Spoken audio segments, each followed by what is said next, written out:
Selamat pagi anak-anak, apa kabar kalian hari ini? Miss harap kalian selalu sehat dan terhindar dari segala penyakit termasuk saat ini yang sedang merebak di negara kita, khususnya di daerah kita di Kota Medan. Maka dari itu tetap jaga kesehatan kalian dengan tetap berada di dalam rumah. Oke, kita lanjutkan materi pembelajaran kita minggu lalu, di mana minggu sebelumnya kita sudah belajar tentang pencemaran lingkungan, khususnya tentang pencemaran air. Kita sudah belajar tentang apa penyebabnya pencemaran air. Kemudian kita telah belajar tentang apa dampak pencemaran air bagi lingkungan. Nah, sekarang kita akan belajar tentang bagaimana cara penanggulangan pencemaran air. Minggu lalu juga sudah Miss berikan tugas kepada kalian untuk mencari tahu apa-apa saja hal yang dapat dilakukan untuk mencegah atau menanggulangi terjadinya pencemaran air di dalam lingkungan. Nah, pada pertemuan kali ini Miss akan menjelaskan sesuai dengan apa yang udah kalian tuliskan, akan Miss tambahkan secara lengkap. Oke, karena di rumah Miss hanya ada tersedia papan tulis kecil ini, Miss manfaatkan untuk menjelaskannya kepada kalian. Mudah-mudahan kalian bisa mengerti dengan penjelasan pada pagi hari ini, yaitu tentang penanggulangan pencemaran air. Secara garis besar, di sini dituliskan cara penanggulangan pencemaran air dapat dibagi menjadi 4. Itu secara garis besar, meskipun masih banyak cara-cara yang lain yang dapat dilakukan. Yang pertama itu pembuatan kolam stabilisasi. Nah, biasanya pembuatan kolam stabilisasi ini bertujuan untuk mengendapkan bahan-bahan yang berbahaya atau menyaring bahan-bahan yang berbahaya sebelum membuang air tersebut ke sungai. Jadi dia dibuat ke dalam suatu kolam tertentu ya. Kolam stabilisasi ini biasanya dibuat di dalam pabrik atau di dalam perumahan. Nah, misalkan air limbahnya itu dimasukkan ke dalam suatu kolam, namanya kolam stabilisasi. Kenapa namanya kolam stabilisasi? Menstabilkan air yang ada di dalam kolam tersebut sebelum dibuang ke sungai. Nah, jadi di dalam kolam ini diberikan beberapa perlakuan tertentu. Zat-zat yang berbahaya yang terdapat dalam air tersebut akan disaring di dalam kolam ini. Nah, setelah airnya tidak berbahaya lagi, maka akan dialirkan ke lingkungan, biasanya ke lingkungan sungai. Nah, kemudian yang kedua, instalasi pengolahan air limbah atau sering disebut dengan IPAL. Instalasi pengolahan air limbah ini sering dimiliki oleh perusahaan-perusahaan tertentu atau bahkan rumah sakit misalnya. Kemudian perusahaan yang bergerak dalam bidang makanan, dalam bidang pertambangan dan lain sebagainya, biasanya dia memiliki instalasi pengolahan air limbah. Biasanya pabrik-pabrik menghasilkan limbah yang memiliki kandungan zat berbahaya. Tidak semua pabrik, tapi beberapa pabrik atau sebagian besar pabrik. Dia di dalamnya terdapat misalkan logam-logam yang berat. Nah, contoh logam berat itu seperti timbal, kadmium. Kenapa dikatakan dia logam berat? Karena ketika terkonsumsi oleh makhluk hidup, dia tidak dapat terurai. Dia tetap mengendap dalam tubuh kita, baik dalam tubuh hewan maupun dalam tubuh manusia. Kalau dia sudah mengendap dalam tubuh kita, apa yang terjadi? Kita akan mengalami gangguan di dalam tubuh kita. Nah, misalkan ada logam berat di dalam sungai, kemudian logam berat tersebut dikonsumsi oleh ikan melalui air sungai. Nah, ikan yang hidup di sungai tersebut secara langsung meminum air sungai itu, kemudian logam beratnya masuk ke dalam tubuh si ikan. Nah, ketika kita mengkonsumsi ikan tersebut, maka logam berat tersebut masih utuh di dalam tubuh ikan. Maka ketika kita konsumsi daging ikannya, logam berat tersebut akan berpindah ke dalam tubuh manusia.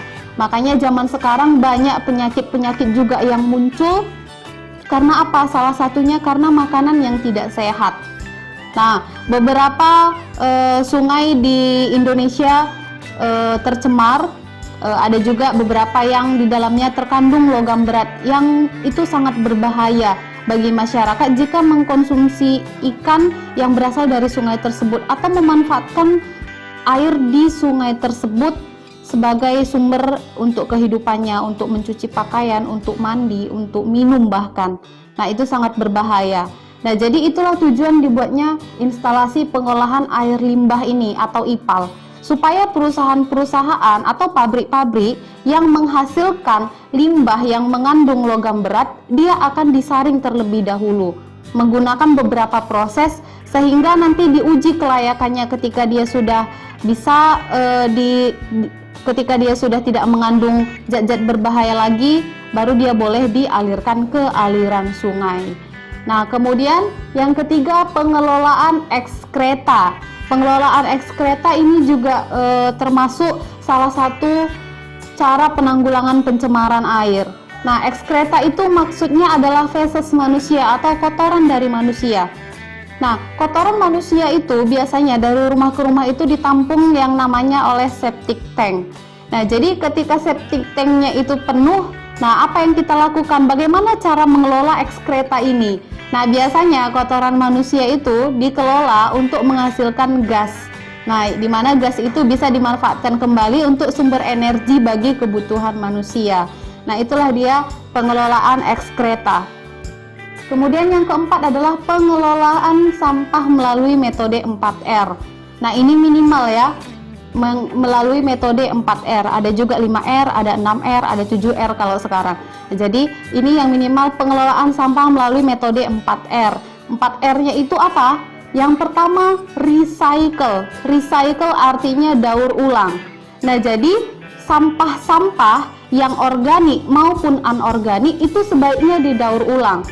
Nah, sampah organik itu kan sampah yang dapat terurai, sedangkan anorganik yang tidak dapat terurai. Dua-duanya bisa didaur ulang. Sampah organik dia bisa didaur ulang, digunakan untuk menjadi pupuk kompos, boleh. Untuk menjadi pupuk cair juga boleh. Sudah banyak cara-cara yang dapat dilakukan untuk mengelola sampah organik pada saat ini. Kemudian yang kedua ada sampah anorganik, itu juga dapat dilakukan daur ulang, misalnya sampah plastik.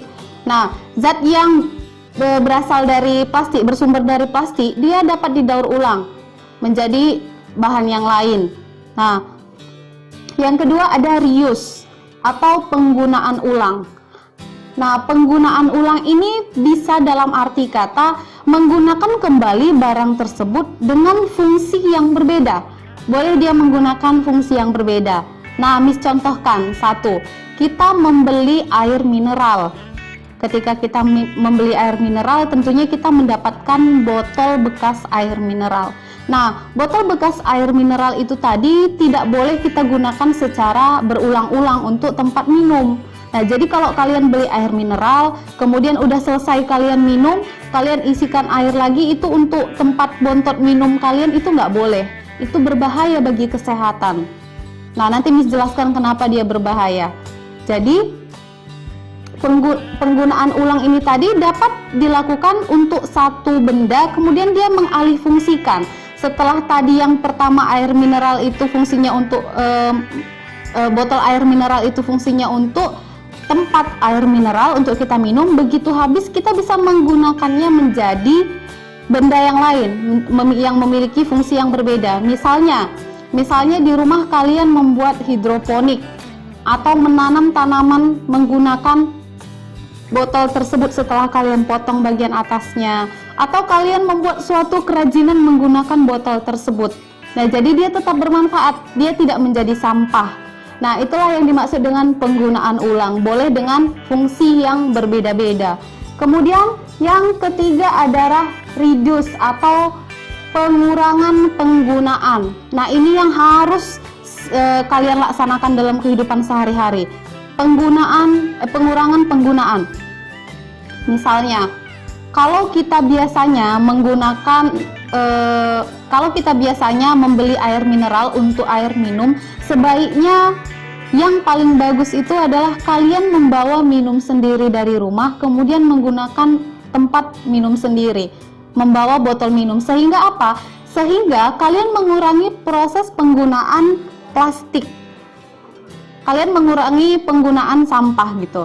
Nah, jadi ketika kalian setiap hari, bayangkan aja kalau misalkan seluruh siswa SMP Harapan Mandiri membeli air mineral satu aja setiap hari, memberi air mineral. Kita jumlahnya 233 itu membeli air mineral, di mana botol itu akan dibuang menjadi sampah. Bayangkan saja kalau itu terjadi setiap hari, 233 botol air mineral tersebut akan menjadi sampah. Nah, tetapi ketika kalian membawa air minum dari rumah, maka kalian tidak akan menghasilkan sampah. Nah, itu dia maksudnya. Kemudian yang kedua, yang bisa kalian lakukan juga ketika kalian pergi ke supermarket atau ketika kalian belanja ke pasar. Nah, boleh kalian membawa dari rumah tempat belanjaan. Jadi ketika kalian belanja di supermarket atau di pasar, maka kalian tidak perlu menggunakan plastik sebagai tempat barang belanjaan kalian. Itu juga termasuk ke dalam reduce atau pengurangan penggunaan. Jadi meminimalisir penggunaan sampah, khususnya sampah plastik yang di negara kita ini sangat banyak ya. Semua hampir seluruh benda yang kita beli itu menggunakan tempatnya itu menggunakan plastik. Nanti kita beli jajan tempatnya plastik, beli makan tempatnya plastik, beli barang ke supermarket tempatnya juga plastik, beli baju tempatnya juga plastik. Nah, jadi plastik itu sangat banyak digunakan untuk berbagai hal, tetapi plastik itu termasuk salah satu zat yang sangat sulit untuk terurai. Butuh waktu ratusan tahun untuk menguraikan plastik.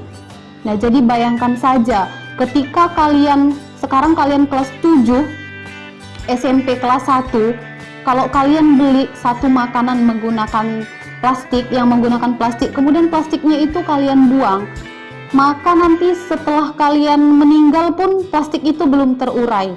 Itulah yang kalian akan berikan ke anak cucu. Nah, jadi ketika kita itu mau nantinya alam ini tetap lestari, maka minimalisirlah penggunaan sampah plastik dengan cara salah satunya pengurangan penggunaan ini tadi. Yang keempat adalah repair atau perbaikan.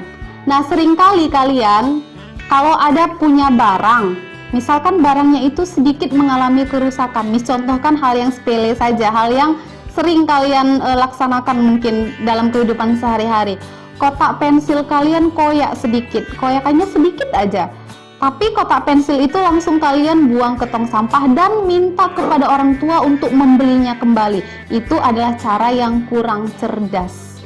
Nah, bagaimana caranya? Nah, walaupun kalian misalkan punya uang untuk membeli itu, tapi itu cara yang kurang cerdas. Nah, bagaimana caranya supaya kalian jadi orang yang cerdas dalam hal tersebut?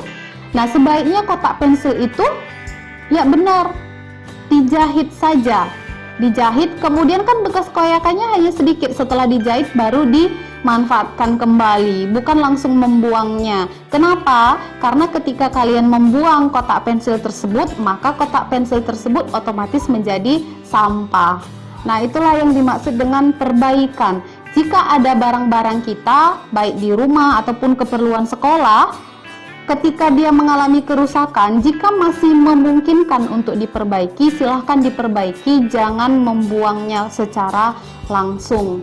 Nah, inilah dia tadi beberapa cara yang dapat dilakukan untuk menanggulangi pencemaran air, khususnya untuk siswa-siswami sekalian yang kelas 7, kalian dapat berpartisipasi dalam metode pengelolaan sampah melalui 4R ini tadi, karena 1, 2, dan 3 ini bukan ranah kalian, cukup kalian tahu saja, bukan kalian yang tugasnya untuk melaksanakan ketiga hal ini, tetapi tugas yang dapat kalian lakukan sebagai seorang siswa adalah dengan pengelolaan sampah melalui metode 4R.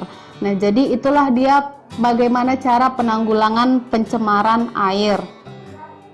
Oke, untuk tugas kalian di pertemuan kali ini, Miss mau kalian menuliskan rangkuman materi pembelajaran kita. Yang pertama tentang pencemaran air, silakan kalian tulis penyebab pencemaran air, dampak pencemaran air, serta penanggulangannya.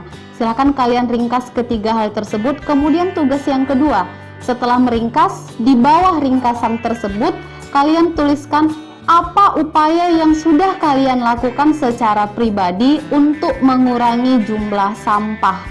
Nah, jadi apa upaya yang sudah kalian lakukan untuk pengurangan jumlah sampah? Kalau kalian belum melakukan apa-apa, silahkan tuliskan di buku kalian tidak melakukan apa-apa atau belum melakukan apa-apa.